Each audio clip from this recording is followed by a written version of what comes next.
Hi, my name is Almaz Sharman. I am professor of medicine. I am a host of this program called Almazny Savety, which is in English translated as Diamond Tips. Of course, it's obviously about health and wellness because I'm a medical doctor, and most of my guests are also medical doctors or doctors of public health. Due to this extraordinary time, obviously most of my programs dedicated to COVID-19, to coronavirus pandemic. Today, our guest is Dr. Antonio Sarría-Santamera, who is with me from Saragossa, Spain. Just briefly about Dr.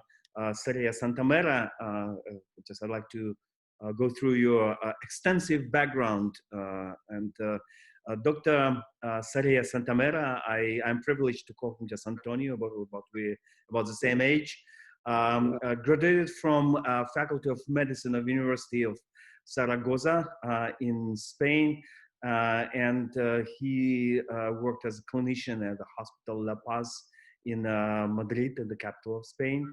He also went to the National Public Health School in Madrid in 1987 and 88.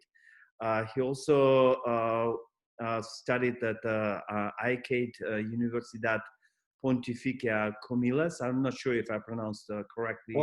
Yeah. And also PhD degree from Faculty of Medicine, University of Zaragoza in Spain. And Antonio also went to Dartmouth Medical School as a postdoctoral fellow under the Fulbright program. That was in the mid-90s. As for the professional experience, it's also extensive credentials. What I noticed most of the time, Antonio was a senior scientist at the Institute of Health Carlos III in Madrid, Spain. And while at the institute, Antonio was, let's say, a visiting scientist at the Duke University in the United States. He also served as director for Agency for Health Technology and Assessment of Spain. He was a adjunct professor of public health science at Faculty of Medicine, University of Alcalá, Spain, and professor of health services at National School of Public Health in Madrid. So, Antonio, welcome to our program. Yes, we appreciate your time to discuss this important issue during this extraordinary time. Indeed. Thank you so much. So yeah, it's a pleasure having the opportunity to share with you this time and be able to discuss the implications that this new infection could have, and how could we provide some valid lessons from our experience here and there to resolve this global problem that will have to be at the same time to be resolved locally.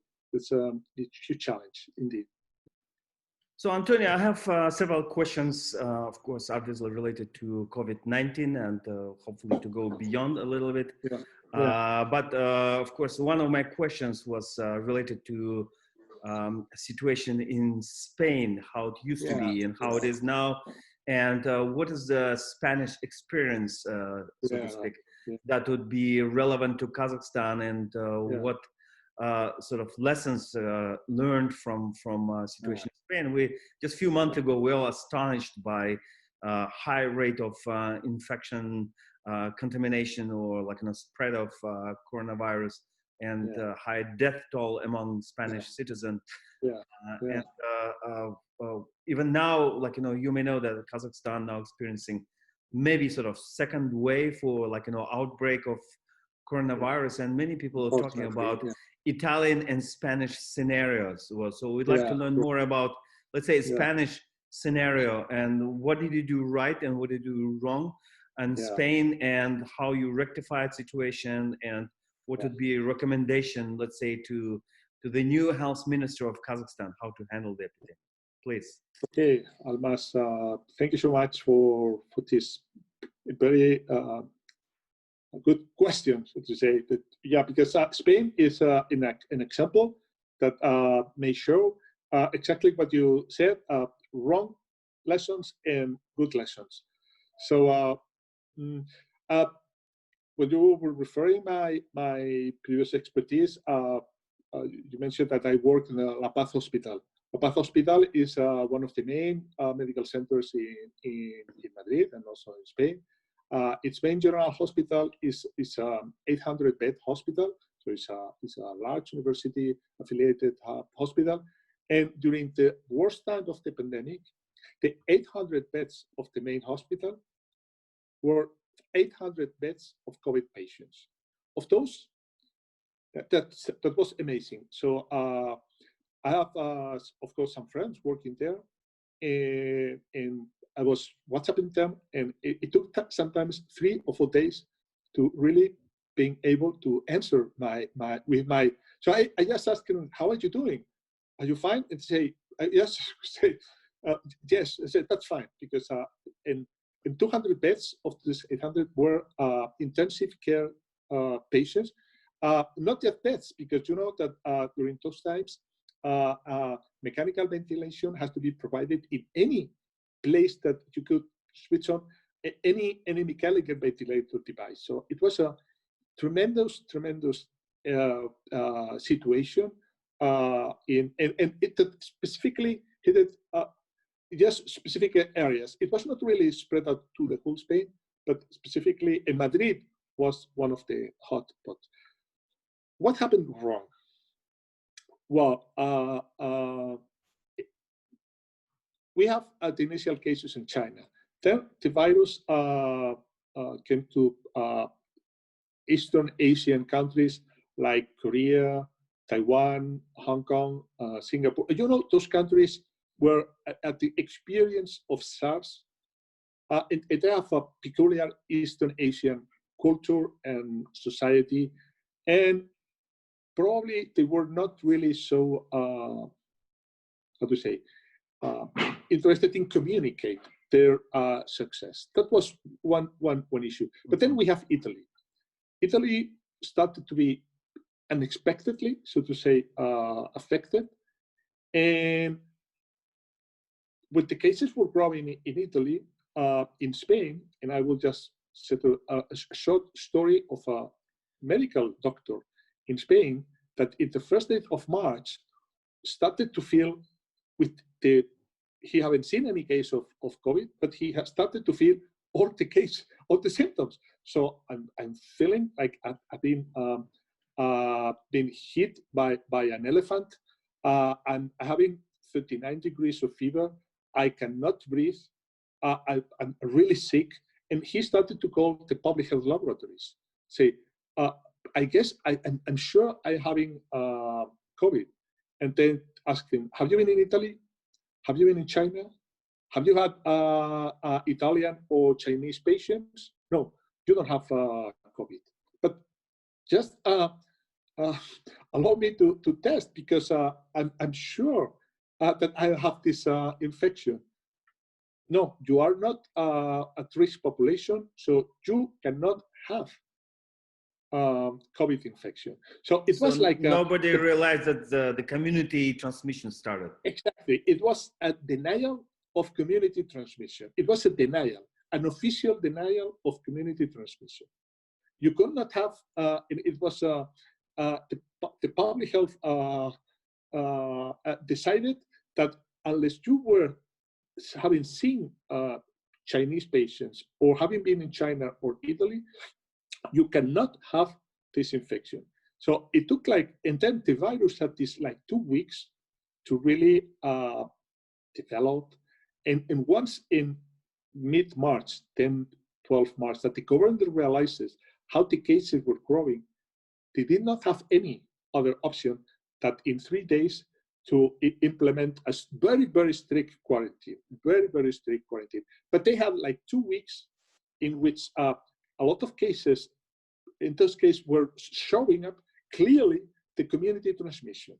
And it was a denial of the public health authorities, about the public health professionals, that this could happen in Spain.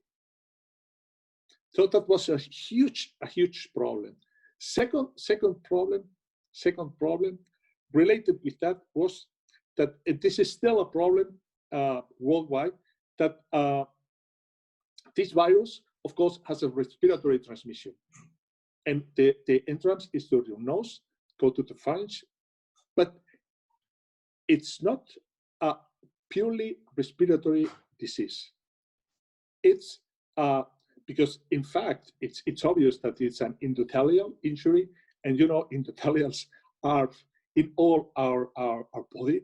So antivirus is clearly associated with our endothelial cells.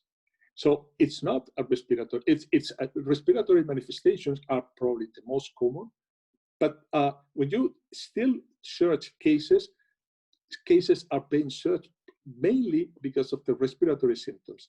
And this is a problem because a lot of infections are what we call asymptomatic, that for me is a huge mistake, because you may call it not having classical symptoms. Okay, I will agree with that. But just calling asymptomatic patient just because they don't show up respiratory symptoms, that for me is one of the main failures that impairs not just the diagnosis of those patients, the clinical diagnosis and management, but what is essential in this public health tragedy, which is curbing and crushing the virus transmission.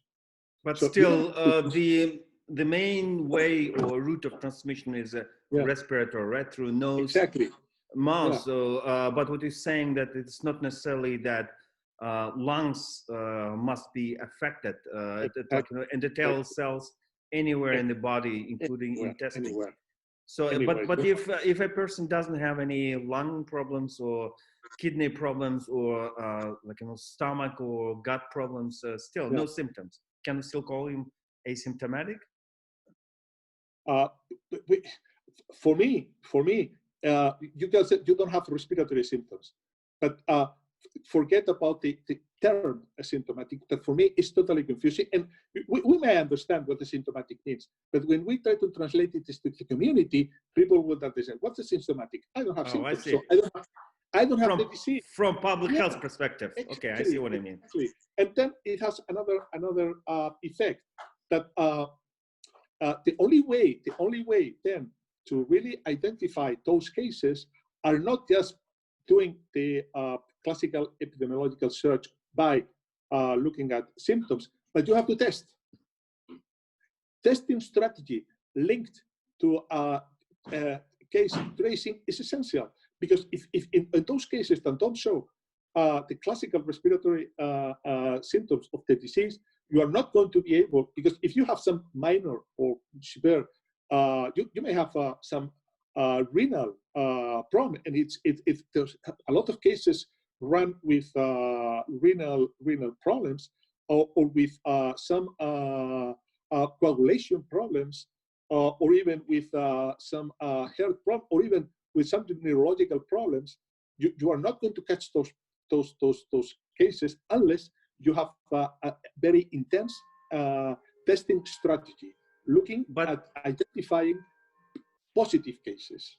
But still, there are a lot of problems with testing. I realize, like, you know, especially even PCR tests has demonstrated a lot of false negative results. And the major concern of public health specialists, okay, let's say somebody who's really does have disease, but he tested negative, it's a false negative, and that person could go around and false negative and spread the infection. So what do you think about that? Yeah, there are two problems. One is that, as in all cases, tests will fail. We know that tests fail, and in this condition that we have only 3-4 months of the technical developments are required to have very good tests, we may assume that all tests will not be as we expected from tests that have been with diseases for us with 20 years. We have to live with that. We have to live with that.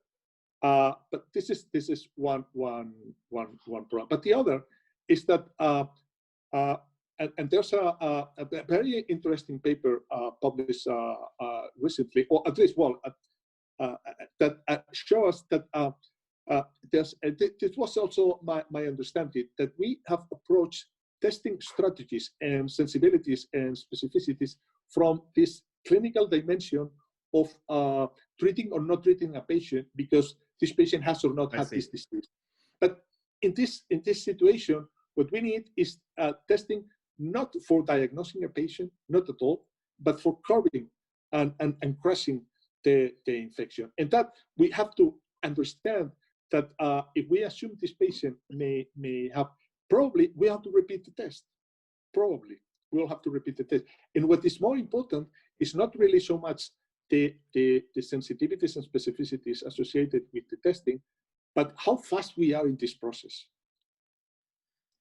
How fast we are in this process of selecting the population to be tested, testing and providing the outcomes, assuming a variable sensitivities and specificities of tests. So going back to our initial discussion, I understand that the Spanish health authorities were in denial of community transmission, and I assume there are not enough tests in Spain to determine the magnitude of situation. And in addition to that, you're saying that the term asymptomatic is misleading from epidemiological standpoint, and obviously that is probably one of the issues with WHO recommendations that a few weeks ago they said, okay, don't worry about asymptomatic, and everybody astonished about this.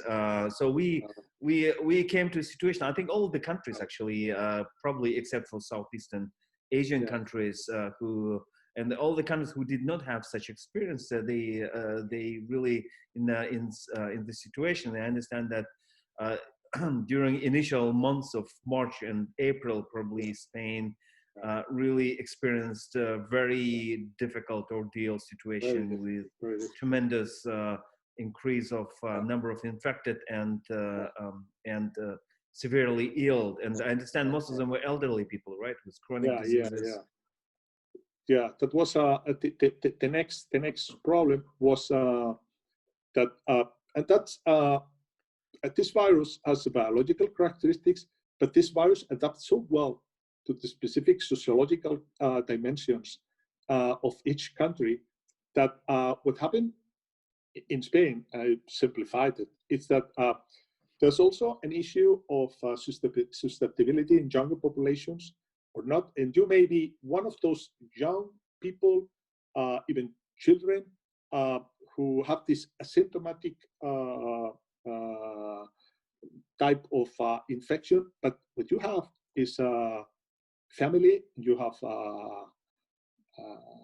grandparents, that in many occasions, at least in Spain, grandparents are very active even in daily activities with children, because many occasions they go pick up them at school, have them with them to give them even dinner, because the social structure of the Spanish society is very interrelated. So and being a grandparent, as in other societies that doesn't happen at all, but in Spanish society it's quite common that grandparents have a daily a long interaction with children, with their sons, with all the family, and it's obvious that this virus it's going to be the main cause of infection, a cluster family cases associated with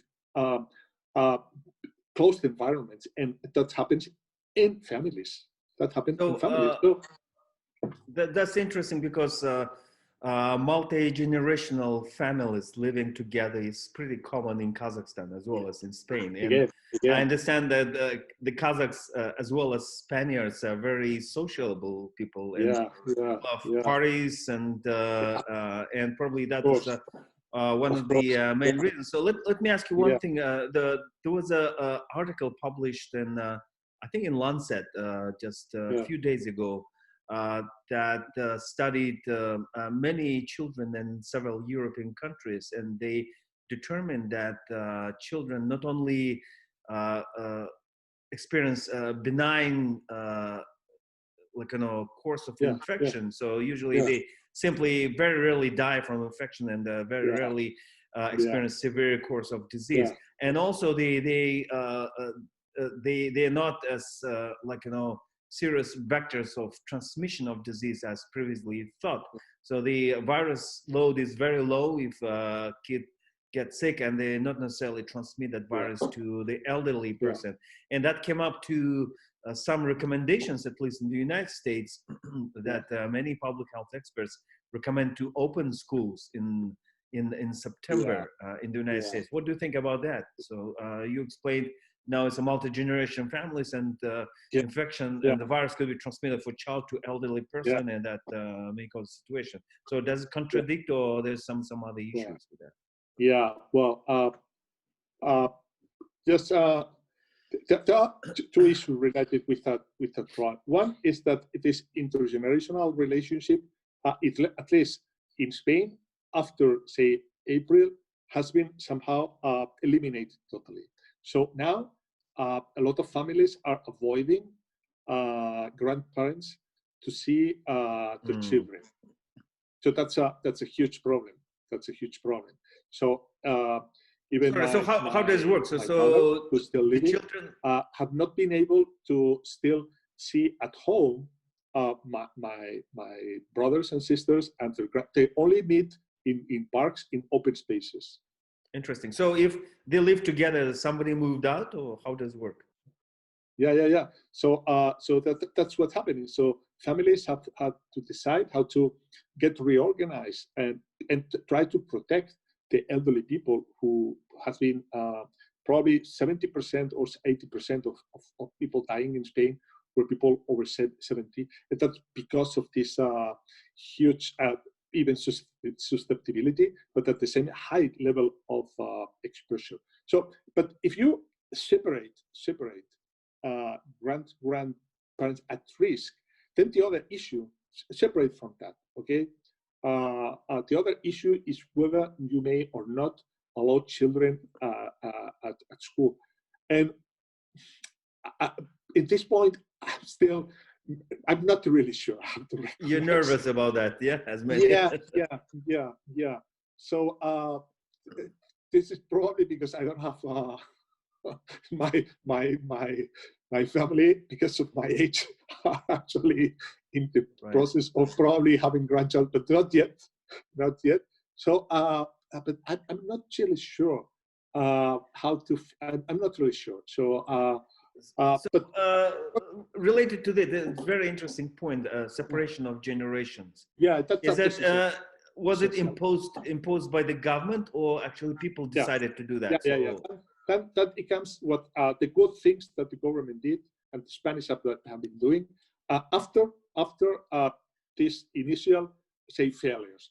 And we have this long, and this is also very important, long period of strict confinement.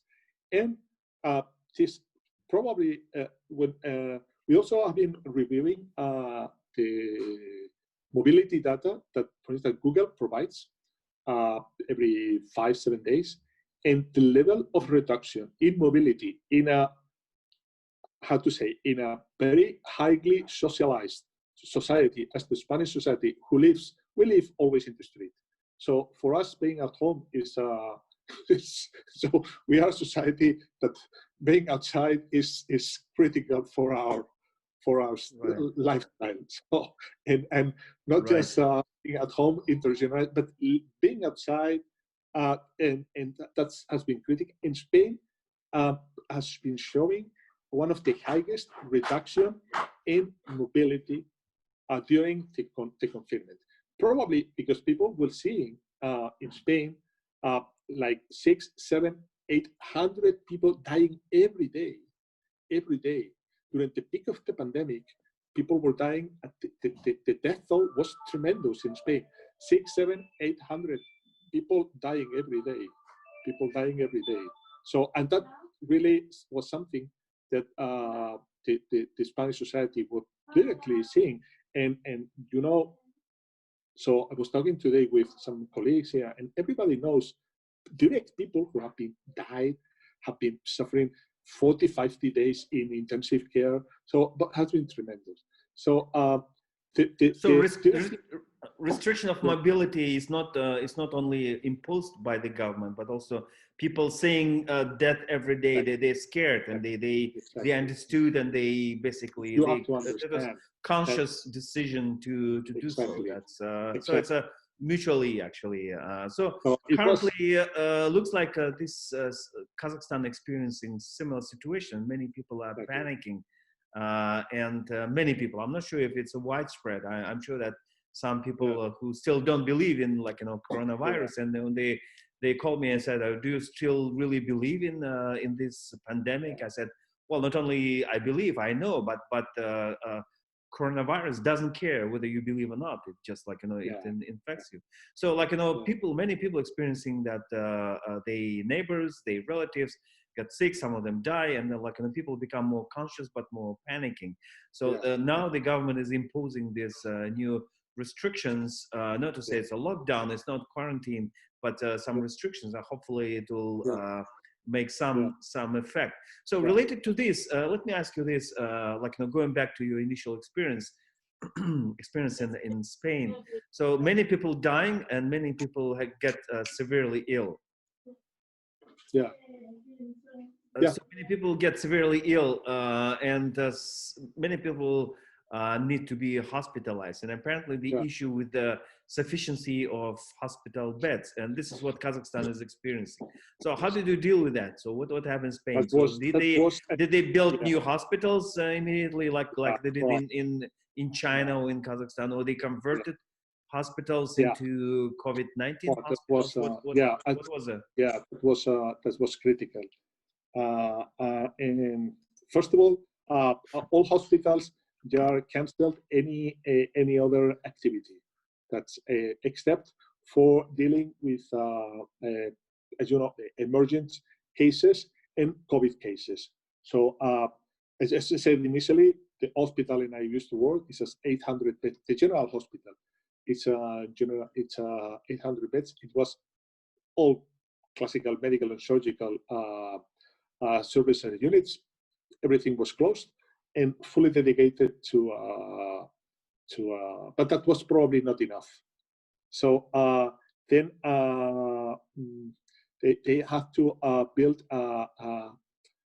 in a large area, which is for commercial demonstrations, a large hospital, which is I don't know how many, 1,000 beds or something like that, to treat not the most severe cases, but to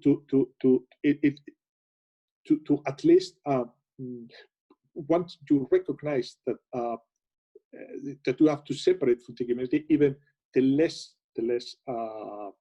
advanced cases, and they were then admitted to this. It was a facility which allowed to grow as much as necessary. So a lot of people also from primary care centers, similar to polyclinics in Kazakhstan, when many doctors and nurses were transferred to those units, because another thing that happened is that a lot of doctors and nurses were infected and then could not go to work. So you were seeing say ophthalmologist. Why did they get infected? Because they didn't have enough personal protection equipment. There was an initial problem, real serious problem, very serious problem of lack of personal protective equipment. So that was a critical issue, and at least it has been calculated that maybe 20% of overall total cases of reported cases in Spain have been healthcare personnel. Interesting. So how did you deal with shortage of medical professionals? You mentioned that you engaged other professionals like ophthalmologists, internists, residents. To volunteer, say, well, we know that you are an ophthalmologist. You know that you have not been having any in the last 20 years any experience, but if you can volunteer, urologists or children neonatologists, intensive care have been transferred to adult intensive care units because at least they have some experience with the systems to work there, because there were not many children cases, but of course a lot in the adult wards. So a lot of transformation occur in just a period of say 3, 4, 5 days, because a lot of things have to be really changed. Yeah. Antonio, we heard a lot of horror stories at what happened initially in Spain and Italy, when actually the medical professionals are forced to sort of to establish a triage, or sort of like, sort people, those who do have hope and who do not have hope, and those who severely ill or elderly, then they left without any care, whereas like those who younger, like have perspective, or even those who have some connections in the healthcare field, they treated separately. Was that true? Or like how? Well, that's this is always an issue. It's always an issue when you have to face whether to intubate or not a patient. So this is a classical issue. So you are in the emergency department, you see a patient with a respiratory failure, then you call the intensivist to go down. This is a classical situation. So it's not really. It's a medical decision making. So and then you have to discuss with the intensivist, and the intensivist will argue with you. But should I intubate this patient or not? Because the intensivists have a different perspective of the perspective you have seeing these patients. No, because if I had to intubate, I will have to disintubate this patient, and I'm not sure whether I'm going to be able to disintubate this patient. That's, this situation. It's a medical decision making, right? That the situation occurred in a massive way. So, and again, if you don't have, you want to anticipate that you are not going to have the resources, that will also affect your decision regarding whether you will accept to provide this intensive critical care to specific subgroup of patients, because it may be that they are in a very advanced clinical situation, and the options not just to treat them for 3, 4, 5 days, but the options to really disintubate them. That means that you are going to really provide more benefit than just extending survival for 5, 7 days with intubation. But that's I know that has been really critical. But I don't see this different from things that occur every day in all hospitals when you have to discuss individual patients' possibilities of receiving this intensive care. But now stressed in a situation in which you face the limited resources, a lot of patients, and so on. So it may have occurred that the thresholds were somehow modified, and I can understand the logic why they may happen. So Antonio, what you described me is something that what I observe now in Almaty and other parts of Kazakhstan is maybe not to some extent, but somewhat in terms of accessibility of care, in terms of availability of personal protection equipment, then shortage of medical staff, shortage of hospital beds, and overall mood in society and everything, things like that. So could you, would be correct statement that Kazakhstan is experiencing Spanish scenarios of, let's say, 2 months ago? Is it correct statement?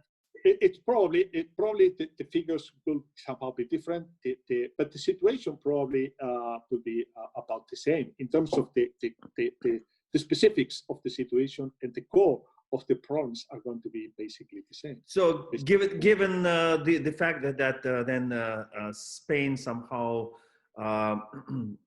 managed to overcome this severity of situation, what would be your recommendation to Kazakh health authorities, what they should do right in order to mitigate the epidemic and to what we call in epidemiology to flatten the curve.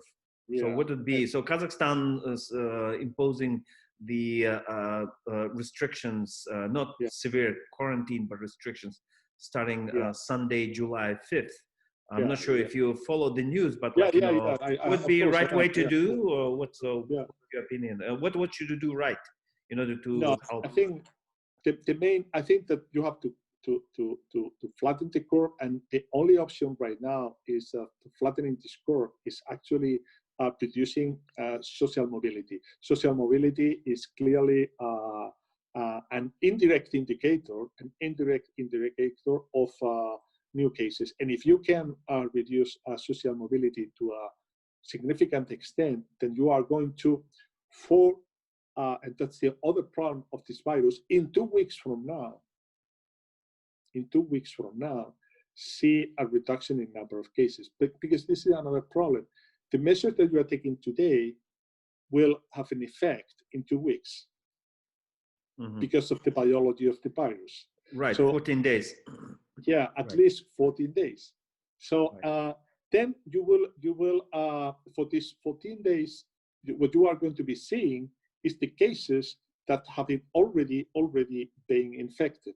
So you will see this 14-day number of cases which do not represent the effect of your measures. I see. So at least if measures started on July 15, you will have to wait till May 20 to really see the impact of the benefit of measures if measures start on July 5th. So when do you think that the impact will happen? And then in 14 days, right? So in 14 days, July 20th.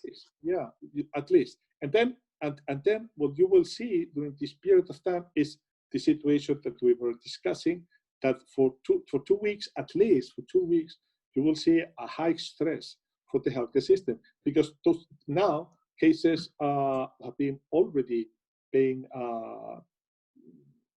developing, and new cases will start to being detected and diagnosed and receiving care after the quarantine has been implemented.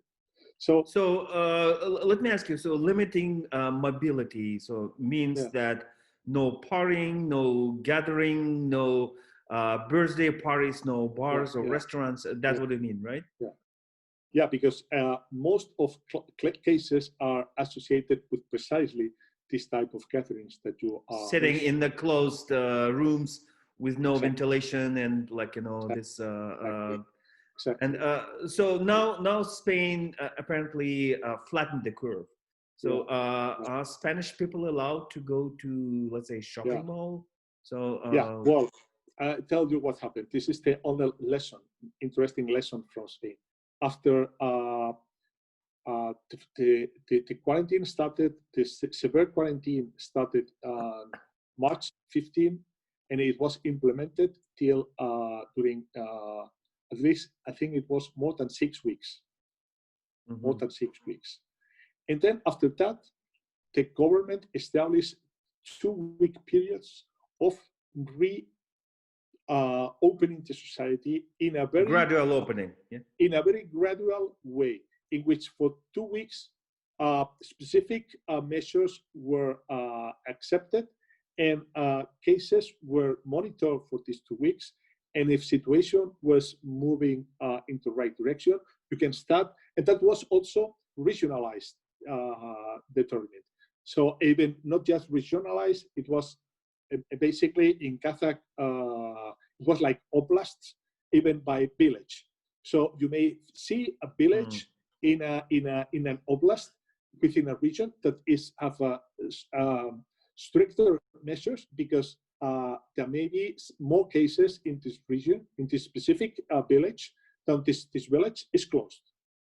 So not necessarily the entire province is not open. necessarily the entire. And then different parts of the country were advancing at different steps.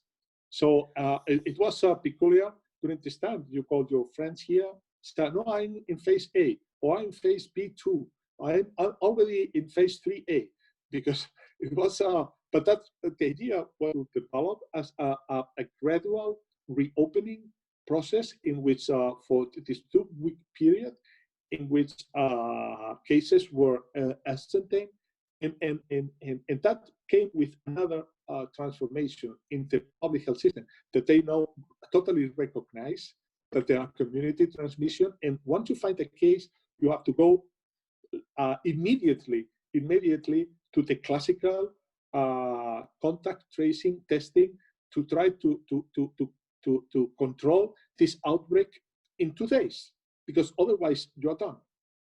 So this is, you think this is the right strategy, gradual opening from restriction and quarantine? Based on the experience from a highly severe affected country to a country in which... Like Italy, now, right? Right, exactly. Right now in Spain, you are basically allowed to do whatever. There are some outbreaks in some specific villages. The regions have identified they are doing some closures in some specific areas, or even in some areas are neighborhoods, which you can be because there are districts in the cities that can be somehow identified, but you can close them if possible. If that's it doesn't happen everywhere, but with a close public health monitoring of new cases, contact tracing, testing. Are you allowed to go? Are you allowed to go to a restaurant or bar in Madrid? Yes. Are you allowed to go to Prada Museum? Yeah. There are some. The opera has reopened. So, are you wearing masks when you go to? Yeah, but you have to wear mask. You have to wear mask. It's mandatory. So, what will happen if somebody walking in a shopping mall and does not wear a mask? Can that person be punished? Well, if you are in a shopping mall, probably security from the shopping mall will go and ask you to put a mask. Yeah. If you are in the street, you will have to rely on the police. If the police see you, but probably it's less likely. But if you are in a shopping center, the private security of the shopping center will go and immediately require you to put the mask or go out. But it's okay to walk on the street of Madrid and not wear a mask, as long as you keep distance, right? Yeah. Well, you go to the restaurants, but restaurants have before of that, there's some regulation. You can have places for 60 people. Probably now if you have initially, I don't know the numbers, but in terms of 60, you can have now 15. But that's fine. Restaurants are open. Hotels are open. People, we are having also coming, that Spain is a classical tourist destination from a lot of people from Northern Europe. People are probably not in the numbers that years before, but people are coming also to spend holidays in Spain. So the society is reopening at a reduced way in terms of social gatherings, in public environments.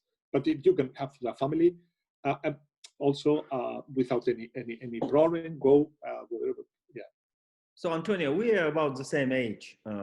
When you deal with the situation, are you afraid of getting infected?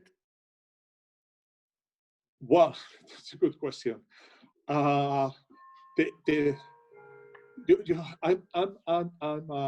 not afraid, but I'm conscious that the virus is there.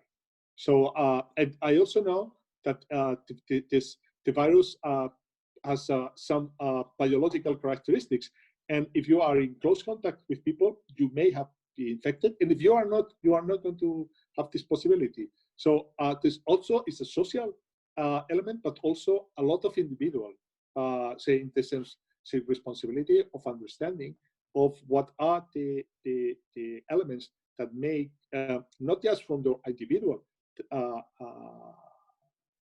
effect, but from the public health dimension contribute to the extension of the infection. Well, speaking of individual characteristics, there's an article published in Nature a few days ago, actually, that was actually conducted in Spain, in Italy, that yeah. demonstrated that people with blood type 2, which is A2, more prone, more like, you know, susceptible to getting infected with coronavirus. What do you think about that? Is that like, well, that's a good question. so it's some question. genetic aspects of predisposition. I will to answer this question. I will ask to broadly what is the susceptibility, because it's also one of the main issues that, because of the short term in which we have been living with this virus, we have not been properly addressed.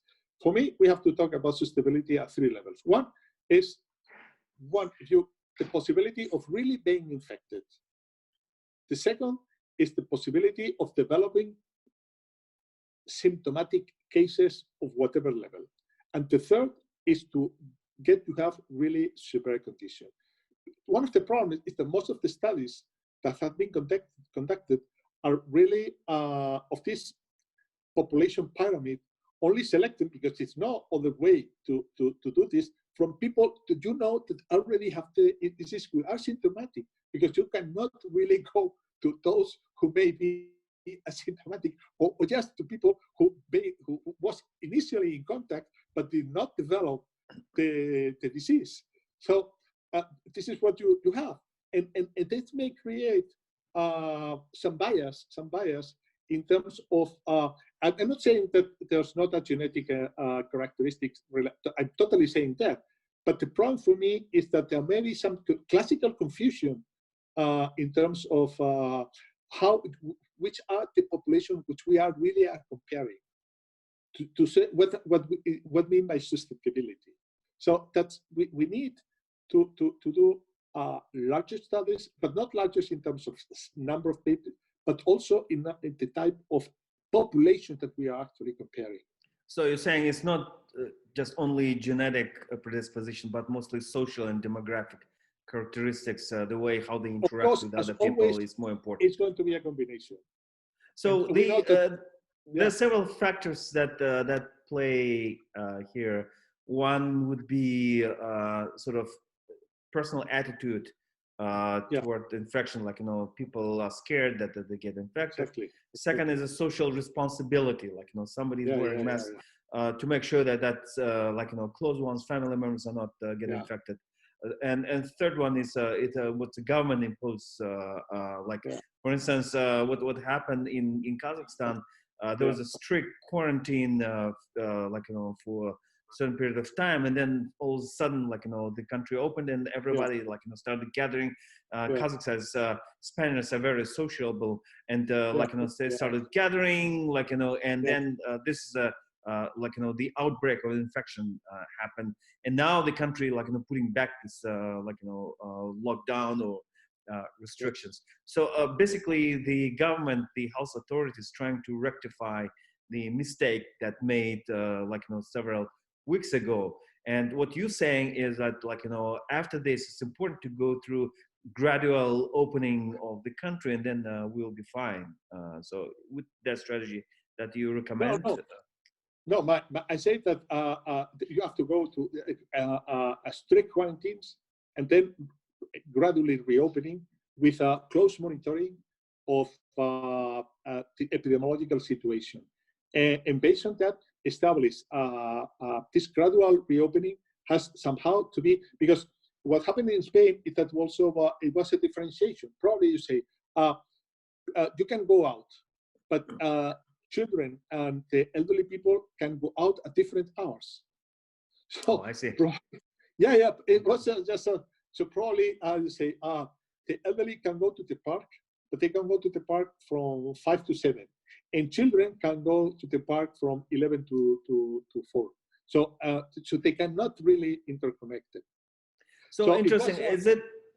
Yeah. Could you tell me? Is it like, you know, strictly Spanish policy, or you adopted it from experiences of other countries, or is the European Union that recommends you that? So no. That was there was some discussions, of course, at the level of the European Union, but the individual countries established their own reopening strategies based again on their own specific epidemiological situation and or their own specific peculiarities of their social behaviors. So because in Scandinavian countries, you know that even Sweden did not even implement any confinement or quarantine at all. So do you think they did a right job, or what do you think about the Swedish experience? They know that they did not do the right thing. Now they know. It was I don't say like a bet, but it was like a calculation that they say, well, we are going to have this level of infection, and then what we are going to see is that because Sweden has a lot of healthcare resources, they say we know that we are going to be able to manage even in the worst scenario. And what happened is that when you get this virus free, it goes to the most vulnerable populations. And in Sweden, they did not protect properly the elderly population, and the elderly population was severely affected. And the mortality in this population is much higher, and they regret now. Not just the not being so, but not having thought about that this virus will affect more different subgroups of people. But, so are they reimposing now restrictions? No. They're still going the same way, no, right? what they are doing it's is too late, right? Yeah, in Sweden, what happens also is that the elderly, because they have so advanced social policy, they have a lot of elderly people are living not just in nursing homes, but in areas where they are apartments, where they are socially, they have different levels of support, and a lot of elderly people are living together. And that's once you have a virus in those environments, that it is a disaster. It's a petri dish. Yeah, it's like nursing homes in the United States. But also, what I learned is that the Swedish society is more disciplined. So when they learn something happened, that they self-discipline and they self-isolate. I cannot say that about probably Kazakh and Spanish society. So when there's a strict restriction, so were there many cases when Spanish people still gathered together for the parties? No. It was completely prohibited, right? In the worst times of the quarantine, the Spanish people really understood the magnitude of the problem, because again, they were seeing in the news 800 people dying today. 800 people dying today. So when you see this, and you were hearing ambulances every day. The ambulances every 5-10 minutes, you were hearing an ambulance to say, "Oh my God!" So they're really scared. I see. Yeah. Exactly. It was so just, I think the rationale why Swedish health authorities decided not to impose strict restrictions is that they say, okay, let's build herd immunity. What here we call collective immunity, and then the society will somehow heal itself. But from your point of view, what's the percentage population must be infected in order to achieve? So I've heard different numbers, like somebody said 55%, somebody said 90%. What's your, and when we will reach that herd immunity, so everybody can go outside and work freely? That's in Spain overall, because there was a well-conducted zero prevalence study, the prevalence of antibodies, it's 5.2, 5.4%. That's it. Even with, but but then this is overall. But there have been also some zero prevalence studies conducted in areas where were hotspots, and in those areas, the maximum level of positiveness is 20%. Mm-hmm. So but again, with 20%, that means a lot of cases, but with 20%, you are not having herd immunity. We still have a way to go. So somebody said that there will be second outbreak this fall in October, and then this will be waves, and this will last until 2022. It's I read the Harvard study actually, and Minnesota that they came up with that. The second third lesson of the Spanish problem is that now after the initial denial, the difficult decisions during the hardest moment of the pandemic, the continuous monitoring of there's an idea that this monitoring will have to continue for months, a lot of months, and you are going to be having cases, as I said, probably 10, 20 cases, small outbreaks that you have to control them in 2-3 days. And that's going to, we will have to continue seeing this situation for, I will say, forever, until we have this expected vaccine that I'm not sure when it's going to be available. But this is the situation that we are going to be facing. Even in the worst scenario, probably no more than 20% of cases will show up to hit positive and antibodies. That means that from the public health perspective, we cannot rely at all in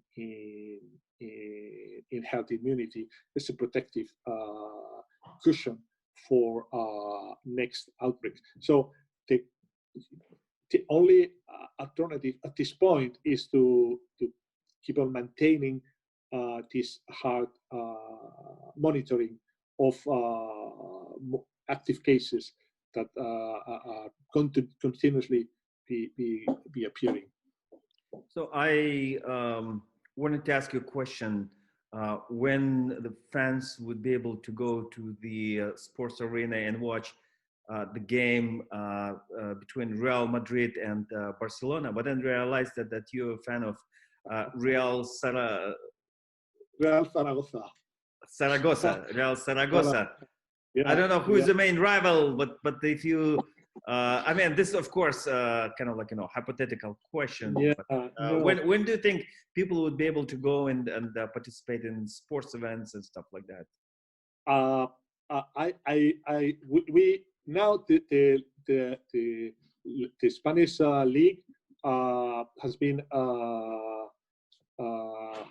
restarted, and those are on the closed doors, so no public could be. But we also have the opera in Madrid has reopened. There are some concerts already, and I guess that if everything goes as is right now, probably next season, probably not with the 80,000 fans that were initially allowed, but probably like 10-15% of those. So the distance between seats. Yeah, with this distance, social distance. Yeah, probably. But it'll happen soon, hopefully. Yeah. Yeah. Probably next season. Yeah. Next season, which in Spanish league starts when? Probably well. Everything is so messed up in terms of date, because now the Spanish season should have finished, but probably it's not. It hasn't finished yet. Probably they are finishing in July. Probably start September, October, something. I see. Okay. Well, okay, Antonio, I have one last question, which is if you were asked to write something on a billboard on the street in Madrid or in Astana, what words would you be writing to help people to avoid being infected with coronavirus? It's just big billboard on the street, and of course it has to be short. I would say something like the virus is still here. Take care. Okay, wonderful. Well, it's sad, but like, you know, it's very good that we always remind that we everybody have to be cautious and like, you know. Yeah, exactly. Well, Antonio, thank you so much for this conversation, for your time, and I really appreciate that you agreed to talk to us. And I wish you and your family all the best in all your endeavors. Hopefully, you'll come back to Astana or to Nur Sultan soon, and we will continue our discussion about public health priorities in person to meet sometimes. And hopefully, we live in a better time. I wish all the best to your family and your beautiful, wonderful country. All success and prosperity. Thank you so much. Okay. Thank you, Almas. It was a pleasure. See you soon. Bye. See you. Bye. Thank you.